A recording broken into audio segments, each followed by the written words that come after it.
Hello, ako si TK. Ang pinuntahan na rin natin ang pinakabago nating follower na cafe. Tara, dahil inom na ako ng kape dito sa Muni Muni Coffee Bar. Dito lang sa Binyan City, Laguna. Nakatuwa at nagpapasalamat ako sa mga kapihan na nagfa-follow sa atin. Wala mang invitation na formal, pero nandiyan ako para kayo ay pagkapihan. Bakit naman sinasabi, lahat na nagfa-follow sa atin na coffee shop, ay napaka-special lang sa atin, di ba? Iba 2 years na hindi ko pa rin mapuntahan. Anyway, napakasakto naman talaga itong coffee na to dahil tingnan nyo, low battery need coffee. Low bat naman talaga ako kaya kailangan kong mag-charge at magkape. At isa pa yung pumuko sa akin ng attention dito, yung description ng mga min nila, o diba? Latte, kape na may gatas pero make it sound. So yung Spanish latte, yung leche, wag mo sa buhay, ilagay mo sa kape, o diba? Ang lupit, ang galing talaga ang taba ng utak ng mga gumawa nito. At since nakita ko sa master barista na naglatte sa order na isang customer nila, naman nag-got coffee na din ako. Masasabi ko maglalate at siya yung pinakamahirap. Nag-offer din nga pala sila ng mga single origin o manual brewing method like B60. No-offer natin sa akin ng master barista pero since nakita ko nga talaga naglatte at siya, syempre gagawin po na yung opportunity kasi minsan lang sa mga barista na isang kape ang marunong maglatte. Ang in-order nga pala natin dito ay dark mocha. Para maiba naman, ang gamit pa nila ng coffee beans dito ay from Silver Haze Roaster, blended Arabica from Columbia International at Ifugao na lokal, o diba? Na may tisnos ng brown sugar and cacao nibs plus the bittersweet taste of chocolate sauce kaya naman napakasarap pag kinumbay. So ito na nga at maglalate at na si Master Barista, o diba? O wiggle-wiggle lang, wiggle-wiggle, di ko alam kung anong gagawin niya.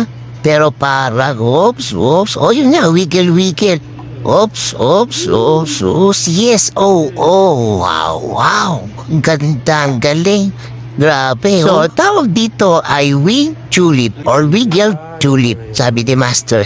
Pwede nang lumaban sa competition to si Master pero wala pa daw siyang isang taon. Pero parang hindi naman. Siya ba, napaka-pet friendly to coffee na to, o diba? Ang pangalan niya ay si Muning.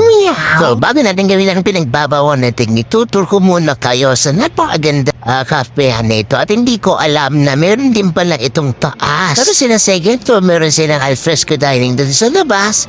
So, parang kung gusto mo naman ng mga exclusive meetings, pwede nyo mong i-renta ang kanilang taas. So, pwede rin dito kung ikaw ay nagsusulo if you want some quiet place or meron kang trabaho, pwede kang dito mag-work from cafe.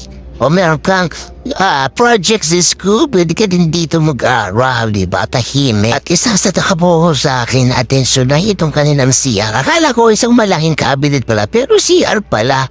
Halika, tingnan natin yung lobo, diba? O, para ka lang nasa kwarto, para ka lang nasa hotel, kaganda sa linis. Pwede ka nang matulog. At pag ikaw pababa nga sa first floor, may kita ba itong dito napakaraming lettering about coffee, may mga latte, sipol, mga brewing method, diba? Ito may mga books din sila. Ganito pala pinakita rin natin, may mga games din sila na pwede kang maglaro habang naghihintay ng coffee. Basta mag-iingat ka ng pababa dahil baka ikaw magising sa katotohanan pag nauntog ka dyan. So anyway, did you know the meaning of Muni Muni Coffee Bar? So from the words Muni Muni, magmumuni-muni ka, magkakape tayo, magkakentuhan, pamuni-muni. At next time daw, mag-iinom-inom na. Meron na, haha. So hanggang dito na lang guys, bye-bye!